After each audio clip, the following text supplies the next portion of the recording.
Ladies and gentlemen, hello and welcome back again to the Mars Dota 2 League qualifiers for the CIS region. We're taking a look at our second series of the day. This one's actually going to be a best of three, and it's Na'Vi facing off against Slosizny Memas, which I'm sure I pronounced wonderfully. How you doing, Draskell? I'm good. I'm ready to watch the round two. If you guys didn't know, this match actually happened yesterday as well, and Na'Vi managed to edge them out 2-1.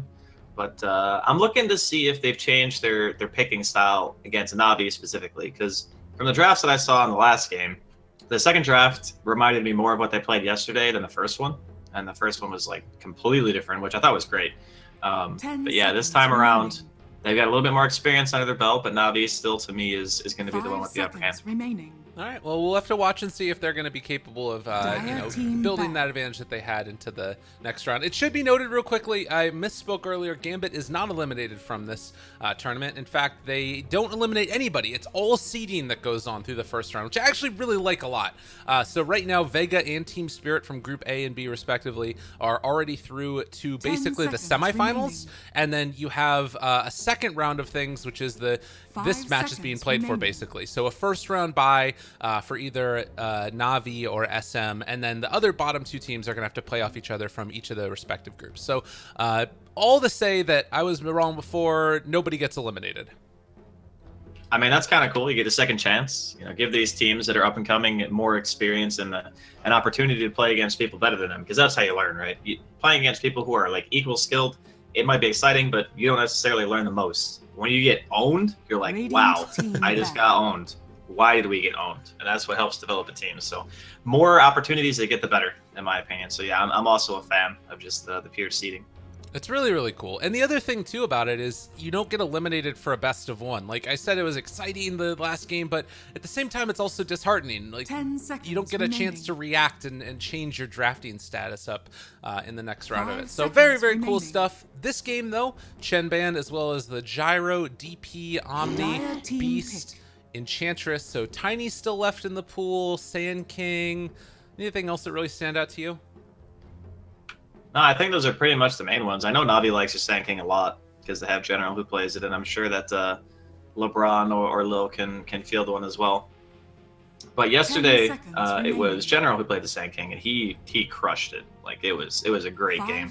And he's always that guy who I want to see on playmaking heroes. So if Na'Vi just want to get in, get out, you know, get these wins under their belt, I wouldn't be surprised to see them putting him on that type of hero again. And then maybe, you know, give Dendi the more of a position one hero that goes mid, and then let Crystallize have something else that can be a bit more flexible, like that Mirana pick. I thought when I saw that draft, I was like, man, this feels really good to watch them play. They all felt comfortable, and there it is, just the Sand King straight up. It should be noted, this is the first time I've seen this so far. It's going to be Lil drafting instead of Dendi. A bit of a change up. I mean, people sometimes say that like you draft together as a team. Do you think that this is important at all to keep our eyes on? Well, Na'Vi even has a coach, right? Like that, they have hosts. So I'm sure that just having the drafter seat doesn't necessarily mean that's the only input that's going into their picks. I think that's very rare for a team that is literally just captain says what you're playing, captain makes all the picks, period. Like they ask for input, right? Because they obviously don't play every single role. They have an idea of what heroes are good against what heroes and what kind of style they want to play, but they don't have like the plethora of experience to draw from that a safe lane hero who's only played safe lane ever has, right? So it just makes sense that your captain's going to pull from the knowledge that they have from the team. He's not just going to say, okay, you're playing this hero. And that's pretty much, you know, I guess maybe some teams work that way, but a lot of them are a collective. I'm got you. A lot of the best teams are collective, probably as well. Viper is taken. God, we saw the strength that this guy had the other day from Vega Squadron when Undershock played it. And maybe Na'Vi going back a little bit to the things that worked well against them also. I like the Viper. I think it's just an all-around strong hero. He works a lot differently than he used to because of the break mechanic. It makes him way better against heroes that used to own him. Like Anti-Mage is a good example. Nowadays, if you break the Anti-Mage and you get a Viper Strike on him after a blink, he just falls over because you remove all his magic resist. He can't mana burn. PA is another good example. Huskar. These heroes rely heavily on their passives to be able to function in the game. So he's got a lot less like super hard counters. He still does suffer from some of the same weaknesses that he had, which was okay, Radiant any team heavy back. burst and a lot of lockdown is going to kill me, but then again, what isn't weak to that, right? Like if you die super fast or you get CC'd, it's rough no matter who you are. Looks like Lil accidentally disconnected from the game. Sashlo did the pause, and then they get back into it. So a little bit of honor amongst opponents. 10 seconds That'd be remaining. real bad if you just wouldn't pause for the enemy team during the drafting phase. 5 Oh, God. seconds remaining. I'm sure there's a penalty for that. Like there has to be, right? Dire Yeah. team back. Someone DCs and your team doesn't pause, the enemy team doesn't pause. It's like, okay, I guess we're just playing 4v5, no captain, let's go random. That happens. Actually, no, I don't think it does happen now that I say that. So Dark Willow banned out as well as the Pugna, Troll Warlord. I'm not 10 really seconds feeling like, remaining. to me, Radiant SM's lineup, team pick. team fight. I see that. I see catch. I see team fight. It fits with what they were doing in the last game as well. From Na'Vi, I don't think that they really reveal much with this initial lineup. Is there anything that you see that they're revealing? It's pretty ambiguous. Honestly, it's the same for both teams. SM, they like this 10 combination. seconds We saw remaining. that the ET played. They just played these two heroes together, right? So 5 seconds. I think that they're just remaining. comfortable with it. It's decent laning. The synergy with the disruptor, being able to glimpse people when the spirit's out is there. And obviously, if you set up a really nice stomp, you get the field and the storm on top of it. So there's a lot to be said for this combination of heroes. A lot of people are liking the Naga disruptor. A lot of the Chinese teams pick that. European teams have started to adopt it as well. They just like the ET instead. It's kind of functionally, it does similar stuff, but ET is more of a low cooldown hero than a Naga. And kind of like a damage amplifier too, whereas Naga Siren doesn't really have that as part of her kit. Razor taken now for SM. So a strong laner. Against the Viper, you had mentioned like passives. I guess it's not the biggest steal in the world, Razor's passive, but he's still probably, I mean, how's that matchup work out? 10 Razor seconds wins, remaining. just hands down wins, because again, the new Nether Toxin, it's Radiant based on how much team health you're missing, and it's a dot. So if you're losing damage and you're not dealing damage to the hero to get the Nether Toxin to start stacking up, you're not reliably getting the hero low enough to utilize that skill. So while it does still annoy a lot of heroes because it's an orb attack and you don't have to worry about creep aggro, 10 seconds Razor remaining. will just drain your damage, and then you're gonna kind of be sitting there not 5 able to seconds harass or remaining. CS. It's Razor's like against most normal heroes that aren't like, I guess, Broodmother or Furion and stuff like that, he just wins. Like it's just Razor. Yeah. Well, and now you've got two different heroes that are also rely upon damage already being dealt out with the Maledict. Granted, Witch Doctor's a lot easier to make that happen. You get your Death Ward out there, or, you know, Sand King team fight later on. A lot of magical damage in their hands right now. And, well, SM, what do they want to go for? Offlaner here that can pair together with Elder Titan most likely. What'd they run last time? Beastmaster? That could be good. Oh, it's banned. Yeah, I was gonna say I don't know if it's available, but they actually took two of the heroes that they had in the last draft and just banned them straight up, the Troll and the Beast. So yeah, I think anything that offers catch, team fight, like their options are pretty wide open because Razor's gonna have a good lane pretty much no matter what. And they got a strong support pairing. So yeah, this is gonna be the Nature's Prophet they're gonna pick up. This basically means that if the Viper goes mid, his lane's gonna be crap. If he goes bottom, it might be a bit better, but Nature's Prophet is still, in my opinion, good against Viper and lane anyway, because these are ranged heroes, right? So you have a Witch Doctor, low base armor, really hard to harass, because you go in, you get hit by trees, and you don't have a Stout Shield. Right. So you're getting hit really hard by those treants and the Dire Furion on team top of that. back. Plus, he can TP across the map, help with ganks. You see a glimpse target, you can TP in, throw a Sprout after the kinetic field and stuff, and you're looking at pretty much a guaranteed kills. So they have good wave clear, heroes that are relatively mobile on the side of SM. They've changed a lot of the 10 issues that they had from seconds yesterday, remaining. and it's looking like a pretty solid draft. Dire Yeah, team I like it a lot. Morphlene's going to be the last ban now. With the Juggernaut taken for Na'Vi, they do have some, like, the two healers here, although you tend to see mostly Maledict leveled up for the Witch Doctor. But a lot of healing, a decent amount of, like, 5-man potential and team fight. See if they want to double down upon 10 that with their seconds offlaner. remaining. Maybe an Underlord could be interesting. 5 see. seconds Wait, you mean Underlord for remaining. Navi? Oh, yeah. Am I crazy? I think General plays the Sand King, right? Oh, I right. mean, obviously he doesn't have to. Like, it's not 100% mandatory, but I really like it when he plays the hero because he's good at moving around and he knows where he needs to be, like, all the time. I think it just is within his wheelhouse to play the hero. That being said, as far as Underlord as a hero goes, it is a mech carrier. It's something that's going to help push the waves, which right now, between the Sand King and the Jug, they still have a pretty adequate amount of it. But it never hurts to have more, and he is a hero that can offer you some mobility as well, which they are definitely lacking mobility. Yeah. But yeah, we'll find out. Could be a Lil hero, though. Yeah, they did a lot of emphasis on trying to ban out his guys. The Willow, they took out the Enchantress and the Chen in the first phase. Just don't want to have to deal with his stuff, his shenanigans. Anything else that really sticks out as far as, I guess, Earth Spirit's still in the pool too, if it is a Lil hero? Yeah, ES isn't bad.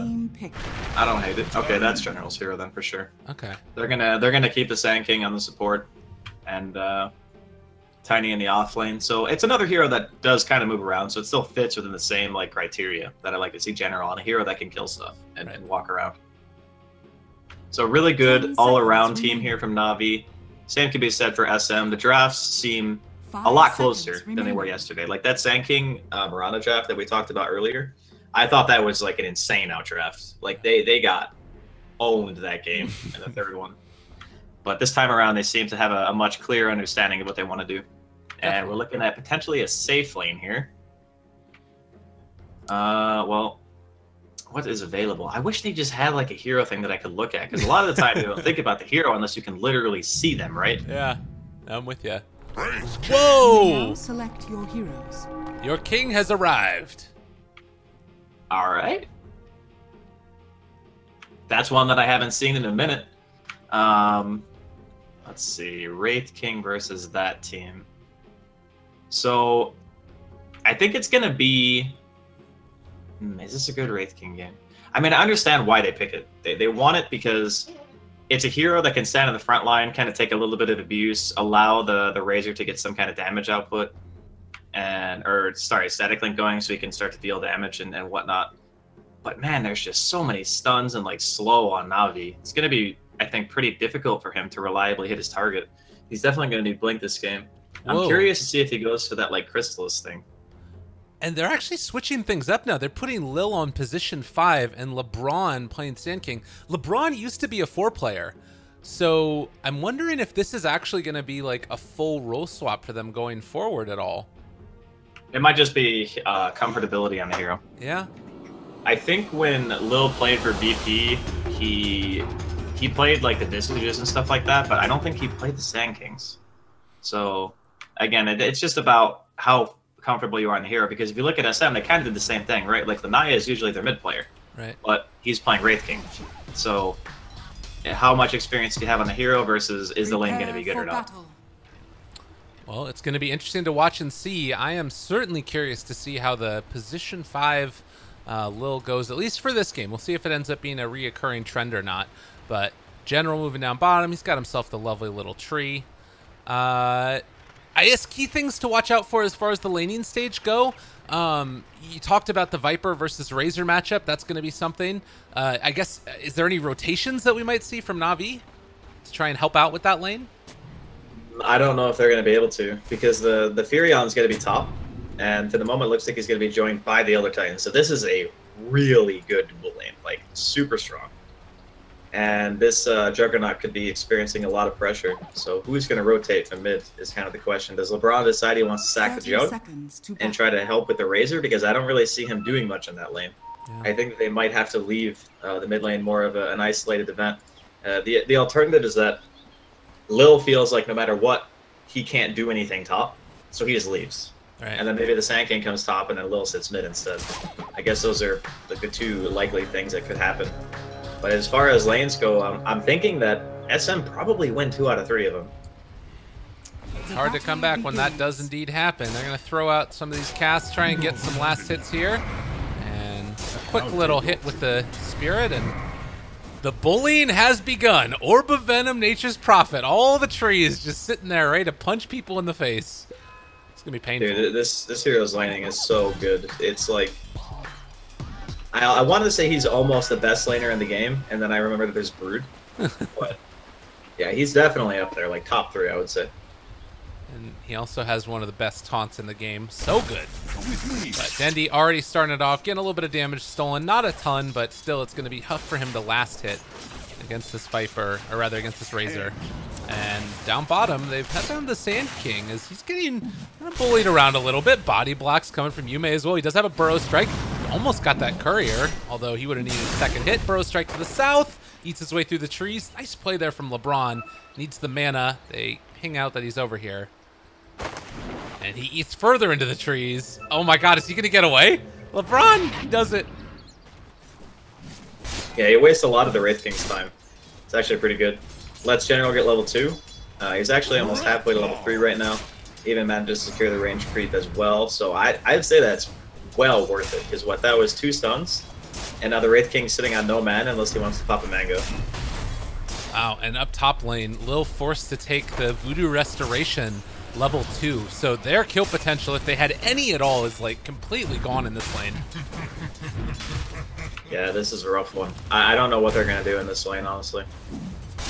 This is one of those situations where, like, Witch Doctor is kind of a strong all-around support hero, but you're just not going to beat a Furion in lane, especially a Furion Elder Titan. That's like the nightmare.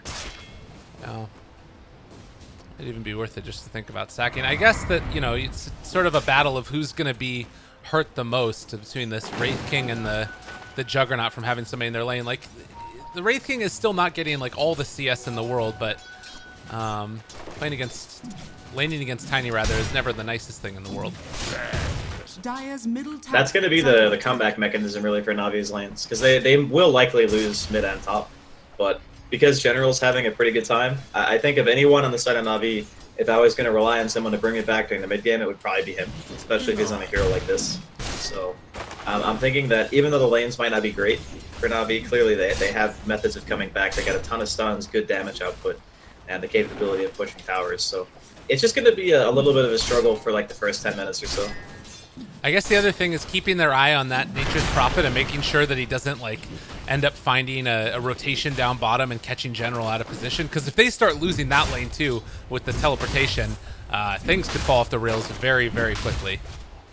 It's the hardest lane to kill though by far because it's double melee.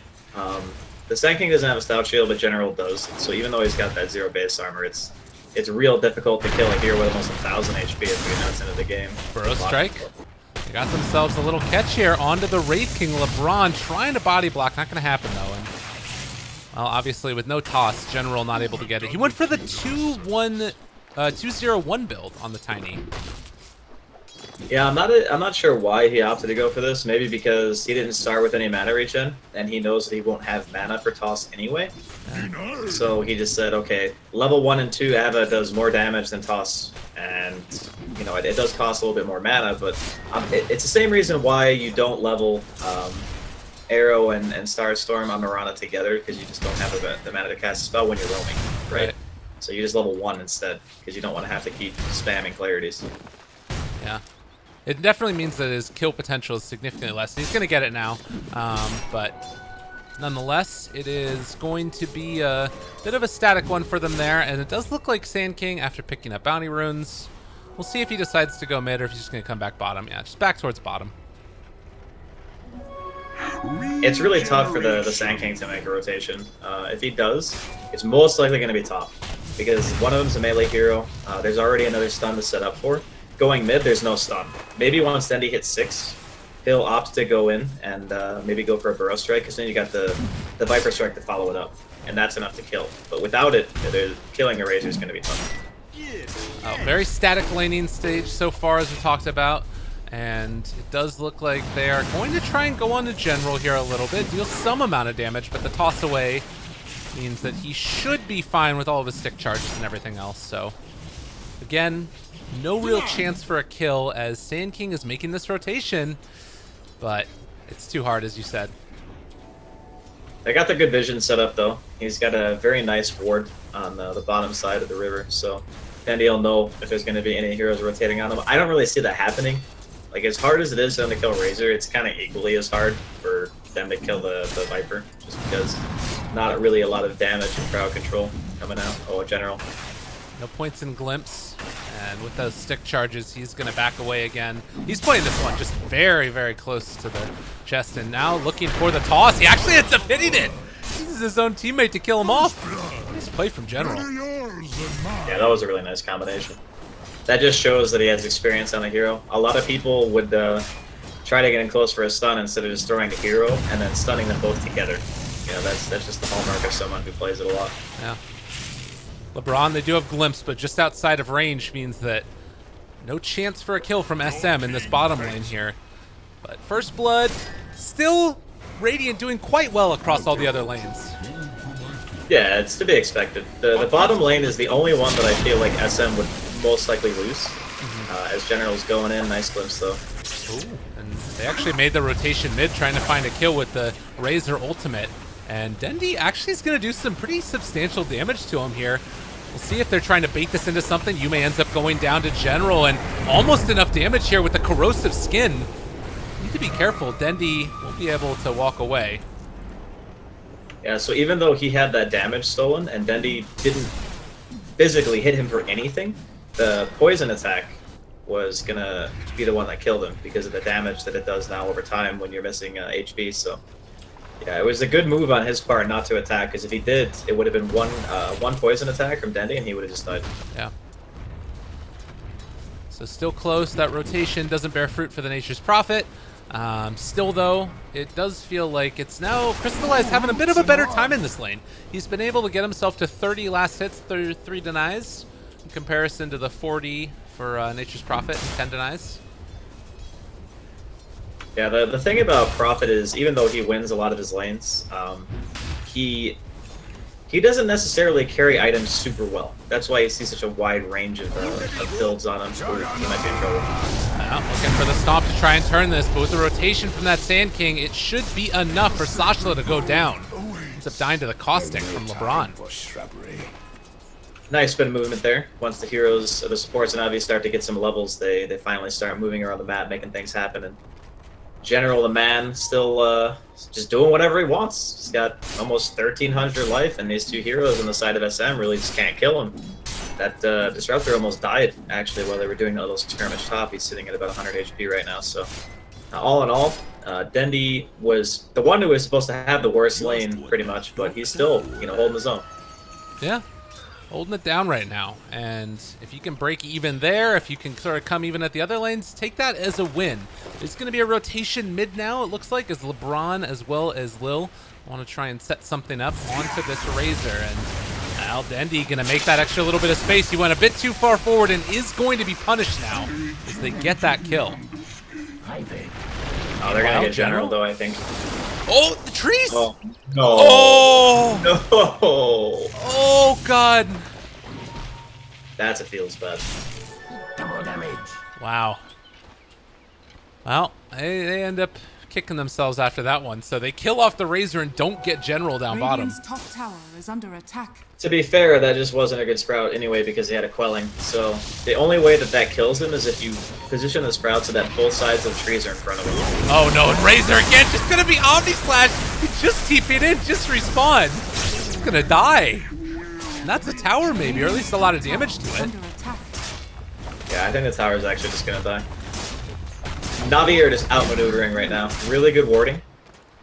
They have a ward pretty much in every single lane, so they can see like rotations before they happen. And they're just in the good positions. You know, this Disruptor is still level 3. What's he gonna do? Like, how's he gonna get a kill? That's maybe the one weakness of the ET Disruptor is that if they're not together and you don't have strong kill potential on the core heroes in the lanes that you're trying to gank for, it's really difficult to pressure and you know, get an actual kill. The only thing I think they can do is kill bottom maybe, because they have the Wraith King down there, but that's it. And they keep on trying to do that, but it's just not happening. And General, again, gonna look through, see if he can find anybody. The kinetic field is down, and now... I mean, again, what are you really gonna do against General here? He's gonna send some skeletons after him, I guess. Well, those things have a mind of their own, they just do whatever. Just give General a lot more gold. They're just lemmings, you can't control them. Yeah. Oh, the toss, the kill. Well played from General. It might cost him his life, does have stick charges. Ends up being a kill from the Disruptor onto him. Dire's bottom tower 500 gold to that Disruptor, actually. Yeah, I mean, General right now is like the highest net worth on his team, so it's not really a surprise that he was worth a pretty penny when he went down there. Yeah, it's definitely looking to be a great game for him so far. But even though like Navi have a kill lead right now, it's still only like a 1k difference. The concern that we have right now is that Navi is going to be able to make a lot of moves now. Like Lil's got his Death Ward, the Sand King is kind of farming towards his Blink, and General is almost level 8. So yeah, they're going to smoke together. They have no intention of just like passively farming to their core items. They know that they have this advantage in just sheer disable and damage. So they just want to get as many kills as they can. Toss into Burrow Strikes, a deadly combination. Actually, almost has Epicenter too. The other thing to keep our eyes on is so much movement speed on the Sand King. The Tranquils and the Windlace, and now the Burrow Strike gonna come through onto 2 after the toss. Avalanche to follow, but they get the sleep now onto a lot of these heroes. General maybe in some trouble as they're gonna be able to run him down. Dendi, are they gonna be able to turn this at all? The Nether Toxin's doing a lot of work, but not enough to bring anybody down. And that was pretty ambitious tower dive, gotta say. That was pretty ham. But you know where it's coming from, right? Like they know that they have the heroes to get kills right now, and the more kills they get, the closer LeBron gets to Blink. Same for General. They're gonna lose the ET here and Vizier on the Viper. Very easy pickup there for them as LeBron, like you said, building towards that Blink Dagger, and Radiant just gonna try and head out and farm around the map. And you said it. This is something that Navi are at least. They have the heroes to try and punish it. Yeah, once the dual Blinks out, it's going to be pick central. Like, heroes are just going to be dying in side lanes like it's going out of style. There's just going to be so many Blink combos from the Tiny, Epicenters, things like that. The Wraith King has his armlet now, so he's got the capability of taking fights. It's just a matter of, are those fights going to win? Because right now I feel like Navi had a huge advantage in regards to small skirmishes, just because of their heroes. And they actually catch the scan here as well, so now going to need to run away. Sashlo, I don't know if they spotted him there or not. Crystallize going to come out of the trees now. Now he sees that the Nature's Prophet's in the area. Going to go for the spin. They do still have Sprout if they want to use it. The rest of the heroes coming in, but you also have LeBron in the area. ET moving forward. They're actually starting to bring him down. They just destroy Crystallize. They had enough damage there, taking away all of the armor with the ET, and LeBron is dead as well. Too much with you. That Furion ult just owned him. Like, he took so much damage because they had the ET was close to him and everything, the Sand King stun. I mean, 40% base resist reduction for just 1 point into that natural order and the spirit that's on top of you. You get hit by that Nature's Wrath, or Wrath of Nature. Ooh, it's a lot of damage. And Jug is going for like the Battle Fury build, so only 1,000 HP right now on him. It means that it's actually just taking every single bit of that damage. But nonetheless, Navi starting to go back and farm up a little bit themselves. It looks like they're going to try and make a move now onto Sashlo in the mid lane. The Death Ward is down, and the Stomp, it's going to connect, but it might already be too much. The Nature's Prophet going to fall. We have a lot of Treants punching away there at Lil as they try and chase forward for more here. ET running away. Looks like he will be able to get out. Helm of the Dominator Viper also. I like this build a lot, actually. It's really nice because Viper is one of those heroes that enjoys sitting in his lane a lot. And when you enjoy sitting in your lane, having the regen is great. Being able to take carts when the enemy mid-rotates is also really good. And then, you just get a net creep, for example. Someone tries to TP, you just get a Dark Troll Summoner. You net them when they try to TP out, and then they can't just do with the Bloodseeker strat to you anymore. Right. So it's just an all-around really solid item. And he's getting the extra little bit of regen as well coming in from the Satyr Tormentor. They're sitting in that lane. 21 regen right now on Dendi. Not bad. He's basically a flying Lycan. He's just got that regen going. It's crazy. General finds himself a Nature's Prophet, but we'll have to back out again. And now maybe a rotation from Na'Vi as they're going to look towards the bottom, and they do get the spin off on that Jug. Static Storm off the mark. Now Iana just needs to back out before, well, maybe not. The turnaround. Again, the Earth Splitter, the ulti from the Nature's Prophet. It does so much damage. Yeah, it's only going to get higher, too. More points in that natural order. The Nature's Prophet gets to that level 2 ultimate. It's going to start chunking, like, for many, many damage. Let's see, how close is... Oh, General does have Blink, okay. That ET, God, it's why people take it so much. It's such a good hero for amplifying that damage. Radiant's top tower is Bottom, under attack. or rather mid, they are chasing Den D, Nature's Prophet, trying to get within vision, and they glimpse him back. The rest of the heroes in the area. Lil has shown up as well, though. Is it going to be enough to take these guys down? Lil is going to end up being able to help assist in that kill, so they lose 2 for the Witch Doctor. Yeah, that's definitely not the trade you want. Like losing that Razor too. It's still looking a little bit shaky right now for SM. They can look to play the silent game a little bit, but there's just so many Blink heroes. Like General's right here. He wants to get this kill. Ava, toss. Sashla trying to run is going to sprout that Tiny, but immediately they eat their way through it. Now he's running, but in no man's land. Are they going to be able to find him in time? The toss is going to be there. They drop the Nether Toxin, and the slow, steady death comes as Dendi gets the kill. But are they going to be able to turn it? They have the Blink Dagger here for the Wraith King, and they might be able to go. Tiny runs into him. They are going to see him here. And General runs away. The Spirit, though, is going to spot him out. And now the chase forward, the stomp, all the damage in the world for poor old Tiny, as they are going to bring him down. God, those crits, man. With the armlet alone, just having like that bonus damage, because I think it's something like 56 damage that you get from activating the armlet, and then the attack speed on top of that. Ooh, that is some mean DPS coming out. And he also got the attack speed talent on top of it, so Tread's attack speed plus the talent, armlet. His build, I think, is extremely underrated on Wraith King. You see a lot of people buy like Radiance like immediately nowadays. But it's kind of like Alchemist in a way. You want that one item to bridge the gap between buying the Radiance, otherwise your hero just doesn't really do that much. And he's taken it one step farther by also having the Blink Dagger, so he's very useful. Still farms pretty fast, and can like fight and do a ton of damage. Oh, toss back now. They found the Nature's Prophet, the Burrow Strike afterwards, but they're still fairly survivable here. Need to be a little bit careful. Stomp comes out, able to connect there on the Sand King, and watch him just evaporate. Chasing forward for more. He's just outside of range General. Now they do spot him, and well, now the rest of the Radiant realize they need to get the hell out of there. Omni Slash deletes that Nature's Prophet as the ET gets away, and it looks like also the Wraith King will TP out. Radiant's middle tower is under attack. There is just CIS Dota happening in this game. 22 kills in a 17-minute game. Well, these heroes all have blinks now, so it's just non-stop side lane fighting. You know, someone tries to go pick out the Nature's Prophet, but you've got support sitting behind him, and the Wraith King sitting in the trees with his own Blink Dagger looking to make something happen. It's a lot of off-map Dota here.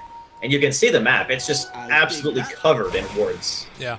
Both teams pretty much have all their vision out. No one is dewarded anything. So that's why there's so much fighting going on, because both teams actually have fairly good vision. Right. Yeah, Radiant right now, they see that this push is coming in towards them. They aren't going to come and defend it. Instead, they're going to head down the south where there was a Witch Doctor ultimate used. And now Lil, blink forward, find the stun. He does a little 360 there before he crits. And Lil almost going to run down. They did drop the Static Storm off to the side as well onto LeBron, but he gets out. So the kill comes on to Lil. And now maybe going to be able to find the Sand King as well. He has his Blink Dagger, but no way to get out of there, I think. Chase, Blink coming in from the Wraith King. Looking for the stunt, just off the mark. Good blink away from LeBron. Those cast animations, man, they'll kill you. Or in this case, save you, I guess, if you're LeBron, because you didn't want to get hit by the Wraith Fire Blast anyway. But this is the kind of Dota I was looking to see in like the first game. You know, it's just battle, battle, battle, not this like troll sniper farm for 78 minutes game. Yeah. So that's a question though, because last game there's a very clear team that had an advantage go into the late game. Do you feel like that's the case in this one? I haven't really got a chance to see a whole lot of late game Wraith King, but I do know that the hero transitions a lot better than he used to. Oh, LeBron gets another blink out that time. Nice. Still dead though. Well. Okay, yeah, the stomp comes in. He just gets curb stomped. Yeah, I think a lot of it's going to depend on like the itemization from the Nature's Prophet, like what they can do with him. Yeah. Can they secure a Roche, stuff like that. Oh, General found again. They catch this guy out. Wraith King just going in for him. 525 crit and a little plasma field from Razor means that they take him down. And now looking for more, they pull Lil back in again. Armlet Toggle doesn't end up working, but that just means everybody else is going to be slowed down by that Wraith King ultimate, which is popped. General comes back into the fray with a buyback on the Tiny, and they will lose the Wraith King there. But I guess this is the new buyback Dota that we've got. They're trying to find this ET as well. If they could get a toss anywhere, it would have been good, but they can't make it happen. Man, those are the types of buybacks that before you would just do it and say, oh man, that totally wasn't worth. But because they killed the Wraith King of all heroes, and I get that little bit of vision by dropping the ward on top of the high ground now, they're going to be able to just get Rosh. So buyback secures a kill on the core, gets an objective. You don't lose any gold for the farm that you would have gotten otherwise. It's just a good one. Epicenter. LeBron is now in a little bit of a precarious spot, but Rosh is still falling, as you said, still down to 1,400 life. The Stomp is going to be there on the Lil. They're going to beat away at him as they continue to try and turn this. But General runs at the Razor, and with the Maledict, he is going to drop. So they get the Rosh. They get the kill now onto the Razor. And Lil looking like he's going to escape as well. They drop the sleep, want to try and turn this. They're going to send out the Spirit. It's not going to be enough to kill Lil, and still they're chasing this ET. They just keep running at each other. And Radiant are coming up far behind because of it. And this Nature's Prophet is doing what he can. Like, he's sitting in the side lanes this whole time. It's just, his build doesn't really push the lane that fast. He doesn't have a Maelstrom or anything. He went straight for the drums into the Orchid. So it's kind of a hybrid. It pushes kind of fast and can also kind of fight, but it doesn't really heavily lean one way or the other. But now that he's got the Orchid completed, I'm looking to see him actually attend a bit more of these engagements, because if you put an Orchid on someone inside a Sprout, they don't have a way to quell themselves out of trees, they're pretty much just going to die. Yeah. And same thing can be said for even the Jug. If you blink stun him and get an Orchid on him, he'll probably just fall over. Oh, this is so bad. They had all this vision in the world, and now they're going to be able to spin. They do get a turnaround, though, as Lil is going to get ran at by that Wraith King, so maybe something working out for him. Another set of crits there. The Omni Slash, though, it's on to 2. Is it going to be enough? Just the lies. My God, he just evaporates. Now, can they turn this? They have Blink on the, well, Tiny, and no, they're not going to be able to. Static Storm down. It's too much. So just when you thought that it was going to be enough, they actually find the Glimpse 2 onto Tiny. General's now isolated. They're going to find this stun. They're going to be able to find the sleep to try and turn it, but not going to happen. LeBron is there as well. Oh yeah, General's gone. What the hell is happening? Andy, help me. That is a very good question. I have no idea why Jug went in. Like, it was very clear that the rest of Na'Vi were not in position to help him.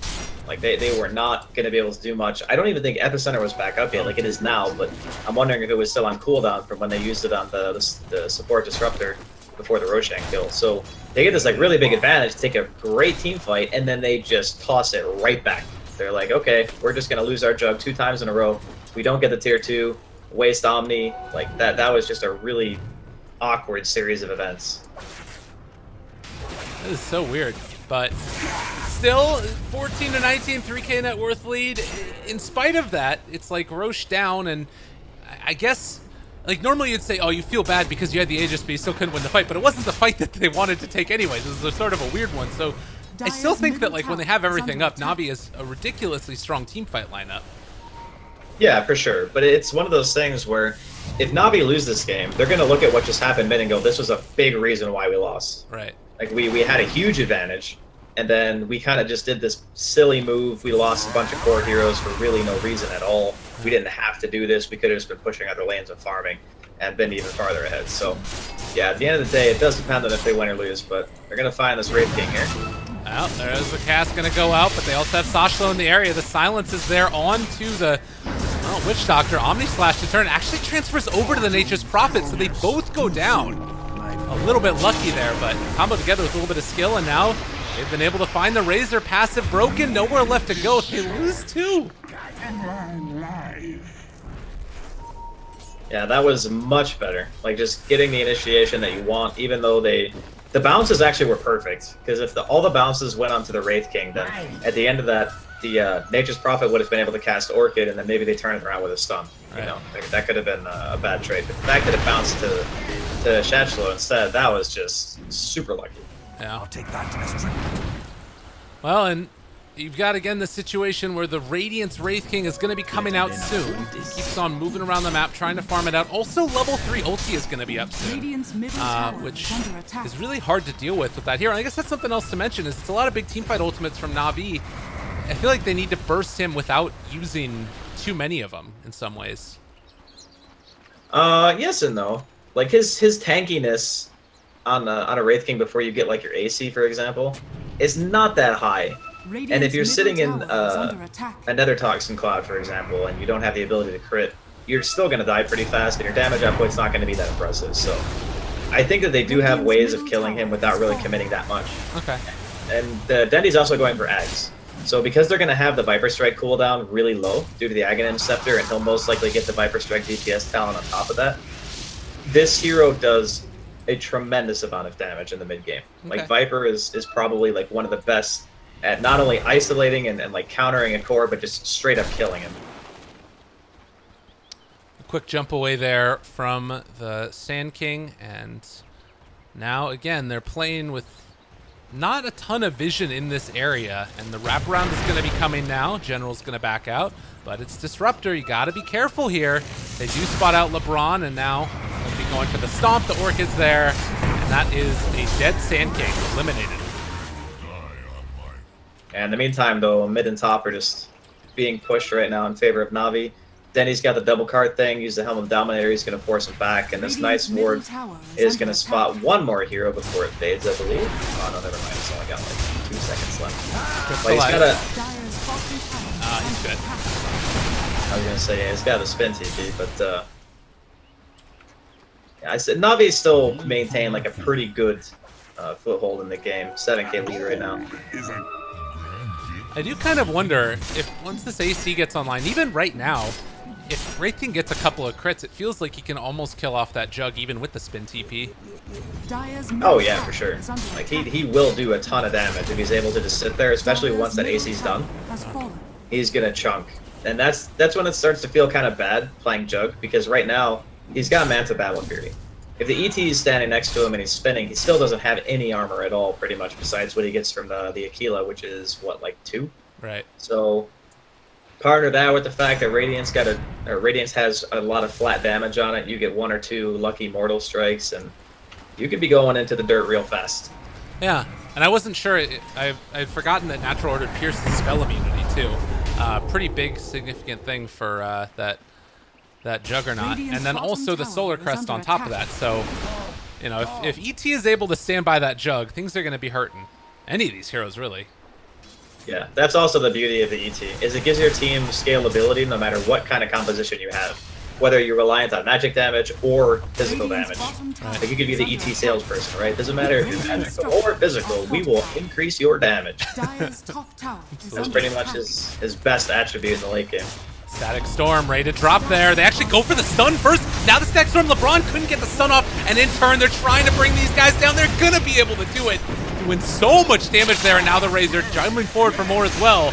Dendi just trying to get out. Is he gonna be able to do it though? No, the Glimpse pulls him back in. They stomp him out of the game. It is gonna be a dead Wraith King, but now they're looking for more. General trying to escape from this. He does blink down and to the east side of the map, but have an idea that he's over there, and vision-wise, they're not quite going to be able to get there in time. It looks like he does escape. Man, that was a nasty initiation. They got like exactly what they wanted. They killed the Jug before he's really able to do much of anything. At that point, your front line's kind of dead, so Dendi's kind of stuck in no man's land. The ET gets next to him, and he just melts. So much damage. The other thing, too, is the Sand King kind of got caught out on the side as well. Like, he was in the tree line below the Tier 2 tower. Wasn't able to get a blink counter initiation because the Static Storm was just so good. Like, how can he get in? And this Wraith King is becoming an increasingly problematic hero for Na'Vi. Even if you kill him once now, that low cooldown on Reincarnation is just so hard to deal with. Yeah, this hero becomes real scary at this point in the game. And the other part, too, is that normally you would see like at least one hero that offers some form of mana burn against him, because that's how you counter him pre-20. And now he doesn't really even have to worry about getting the Reincarnation talent if he doesn't want to. He can go for the Skeletons. Right. And then you get the Skeletons double spawn, which is like 14, I think, total Skeletons. And each one of those things does a fair amount of damage too. So not only is he good in the fights, but he can also push really fast. Does he even want that talent? I don't know. Is it you think that it's... The extra skeletons are a lot added to it. I guess they do a lot of damage. Orchid? The thing is... Nullifier? Oh, God. He's mega... Oh. Burrow? Blink? All right, LeBron Dota. How did he blink away? Wasn't the Wraith King standing there with Radiance? Did he do... the little tricky trick? I'd actually have to watch replay. I wasn't paying close enough attention to know if he was in range of Radiance or not. But yeah, as far as the talents go, I think you don't take the reincarnation no mana cost unless you are actually in danger of going out of mana. Yeah. Haste. I guess he can hold that point for now too if he needs to, and then if it's like that weird situation. Oh wait a minute though, the Nation forward, they've already lost the Disruptor. Oh no, Static Storm still gets down. I don't know if this is gonna be good enough though. Wraith King focusing forward onto Lil, and now they've brought in the Nature's Prophet as well, and that's a muted Jug. He's going down, going to pop to that. So they weren't able to blow up the Disruptor in time, and now Lil also going to be ran at here as a little bit of a pause coming out from Mr. Sashlo. Yeah, he DC'd. I really like his build too. He went for the I'm gonna be the global doom build. He just TPs in, nullify Orchid, you can't do anything about it at all, and you just have to stand there and die. That is a nasty combination. Very difficult to deal with, and of course, if you get an initiation on any of these other heroes first, like the Blink Stun from the Wraith King, or if you've got like the Disruptor ulti down. I guess if you got the Disruptor ulti down, almost doesn't matter. But Na'Vi needing to find answers, because it does feel like the past few minutes has just come up all SM. Yeah, I think there is a really good chance that SM just run away with this game, just based on how the last fights have gone. Like, even though Na'Vi have this net worth advantage, the Elder Titan and the Disruptor have been doing such a good job of equalizing it by getting good stomps, setups into kinetic fields and static storms. Right. And I think that Na'Vi probably just banned Elder Titan in game 2. Like, dealing with a Disruptor is fine, but dealing with the combination of the two heroes, you go on one, the other one saves him. So like if you jump the Elder Titan, you're going to get a Static Storm on your head. If you jump the Disruptor, you're going to get a Stomp. And the Stomp guarantees that you're going to get at least a fair amount of damage on, like, what, 2 to 3 heroes, depending on how the fight goes. It's a nightmare. But I think the Elder Titan is much more lineup enabling than the Disruptor is at this point. Yeah. Well, it is becoming that increasing problem like you were talking about, and you can't. It's not like you can initiate onto the Wraith King either, because he's just going to come back and it's going to be harder anyways.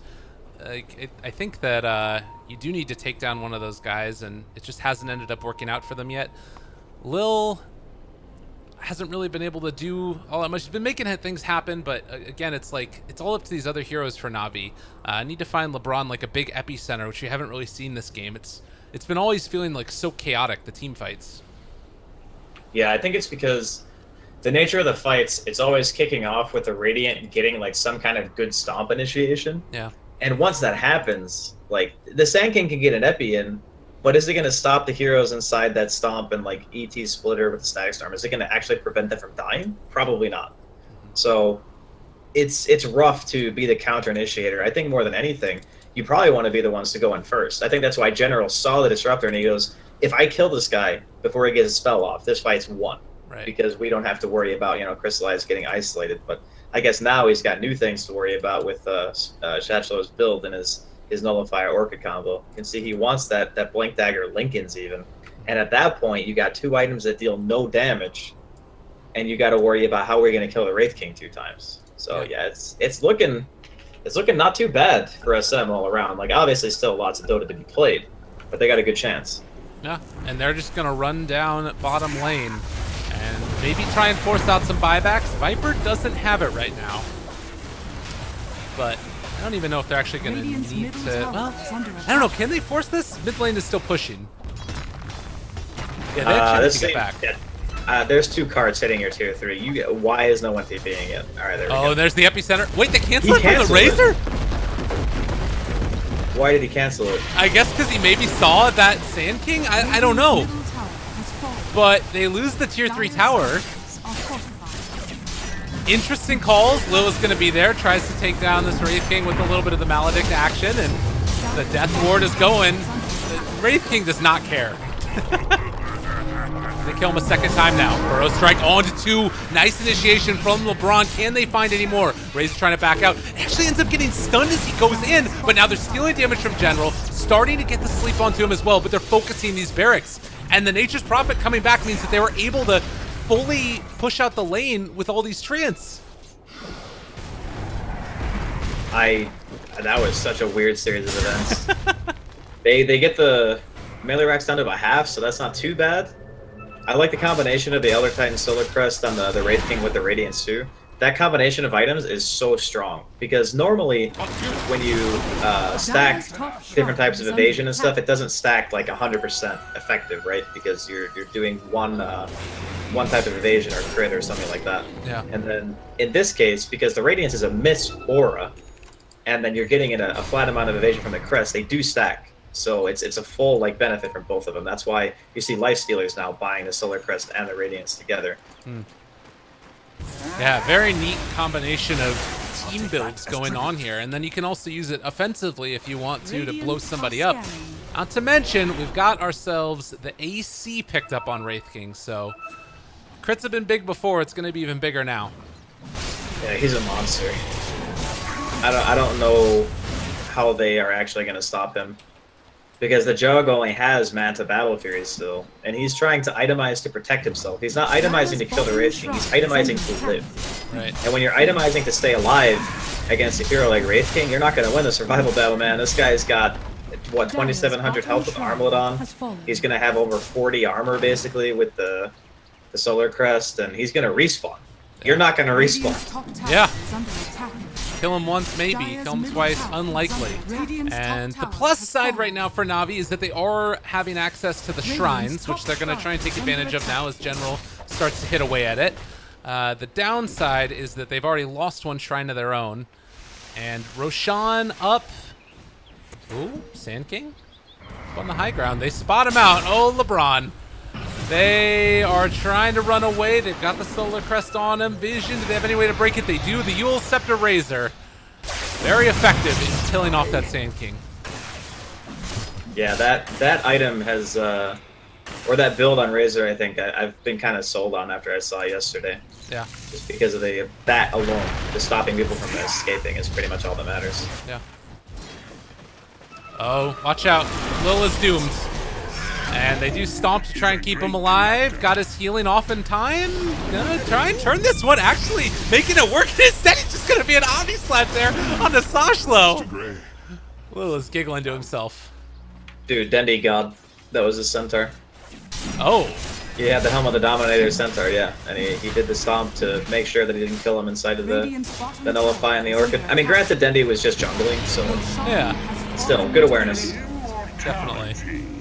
For some reason, I thought that was the Lil Centaur, but he does not have a Helm of the Dominator. It's a Witch Doctor. Meanwhile, they've caught themselves General after taking Roshan.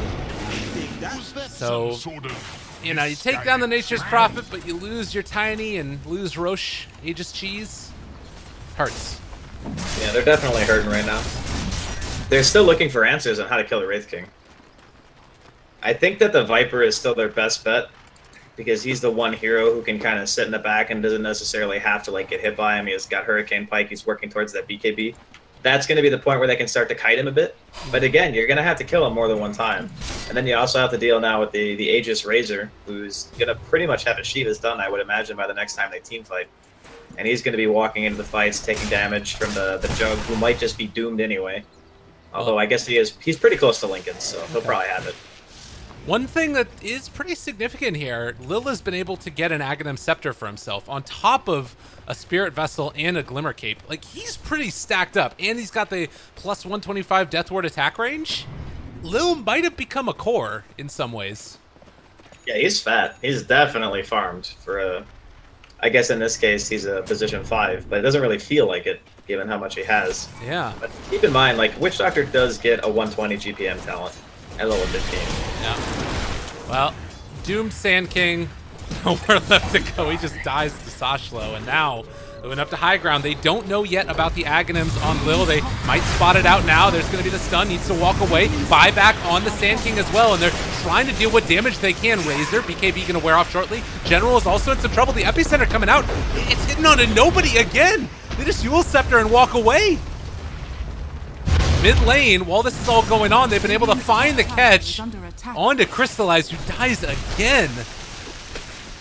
Oh, man. I mean, he did get the tier 3 and almost a range Rex, so... The tier 3 went down earlier, though. Oh, it did. Yeah, yeah. You're right. You're right. Okay, so okay, that was definitely really bad then. I don't know. This is seeming like a little bit of desperation from Navi. You could tell the Crystallized didn't want to take the team fight because he had TP the whole time. He's just like, I don't want to fight into the Wraith King respawn and stuff. And now he's got even a 10-second BKB. They're walking back up mid. He's got a regen. They just forced out the glyph as well on the bottom set of racks as Sasha TP'd in for that one. And now with no glyph, they're going to try and make something happen since Crystallize is dead for another 30 seconds. Wait, did he buy his items after he died? I could have sworn he had buyback. Yeah, he finished the Lincolns. Alright. That's dubious. Alright, Witch Doctor ulted though. It's doing a lot of damage. He's in this there, almost taking them all down. Although it's not going to be enough, it looks like, because they do beat him into a pulp. And now Crystallize, or rather, excuse me, General, looking for another initiation coming in. They're focusing down this Viper and pulling him back in. They pop the BKB. Does mean he gets away from them. They take down the Wraith King now. That's Aegis and Wraith King ulti used as LeBron is going to be torn asunder. And only 3 heroes remain alive. I mean, this is pretty much all on Dendi right now. Like a Blink combo into a Viper Strike could potentially kill basically any of the heroes that don't have BKB on the side of SM. But this is make or break here. They mess up one more time, it's just GG. They see a DD down bottom. Sasha's going to pick that up, TP home, and then has his second teleportation to get into the fight if they want. Crystallize needs to be so careful here. I mean, he does have that Lincoln Sphere, but he is all alone, and they're trying to TP in on that. On the other side, the fight is going on. Dendi's just gone. There's nobody to help him. This is feeling mighty rough for Navi. None of these heroes have buyback. Tier 3 down. Possibly 2 lanes of barracks because Sasha is just hitting this so quickly, and they're trying to take whatever they can get, but they're not even going to really be able to find a kill onto him, I don't think. Ava, toss combo, and GG is called. They're done. Stick a fork in him, Andy. I don't... There were so many questionable plays by Navi this game, and like I said earlier, when they were at that tier 2 tower, and Crystallize just died for no reason, and they lost another hero on top of that when they had Aegis, I'm like, if they end up losing the game, they're going to look at that and they're going to go, why did we do this? And lo and behold, they end up losing. So unfortunate for Navi. I really feel like their draft was pretty good. They definitely had chances to win the game. They got the Roshan they wanted. They just didn't really utilize it. And they kind of threw away a really big advantage bottom lane due to the good initiation of the ET and the Disruptor at that tier 2. They just knock out 3 heroes in like seconds. And then at that point, their 7K lead on Navi goes to like less than 1K. And after that, General gets killed like, or not General, Crystallize gets killed like 3 or 4 times in team fights because of the Nature's Prophets item build. Yeah. Forces him into buying a Lincoln's. So even if that game kept going, I would still probably say that Navi were at a disadvantage because the Wraith King was just too hard to take down. They kill him once, can't kill him twice. And that's pretty much all she wrote. I definitely think Navi either ban or take Elder Titan Disruptor. Yeah. One of the 2 heroes away. And it just feels like it fits so well with what they want to do. And I'm looking back at this like player net worth relative to each other. At just about 10 minutes in, like you were saying, that Tiny is up on the top net worth. You know, General's looking amazing. He's ahead of the Wraith King. By the end of the game, he is the 4th lowest. Like below the ET even. And granted, that's, you know, far ways into it, but you can even see like at around the 20-minute mark, he's sitting below the rest of the cores of his team. They just weren't able to transition that into the kills that they needed as much. So game number 2 right around the corner. You mentioned Disruptor, ET is the things to get banned. Thank you guys so much for tuning in for game number 1. We'll be back in a little bit for game number 2 to see if Navi are going to come up with some answers against SMSM, the new sensation that's sweeping the nation. Look out, folks. We'll be back in a few.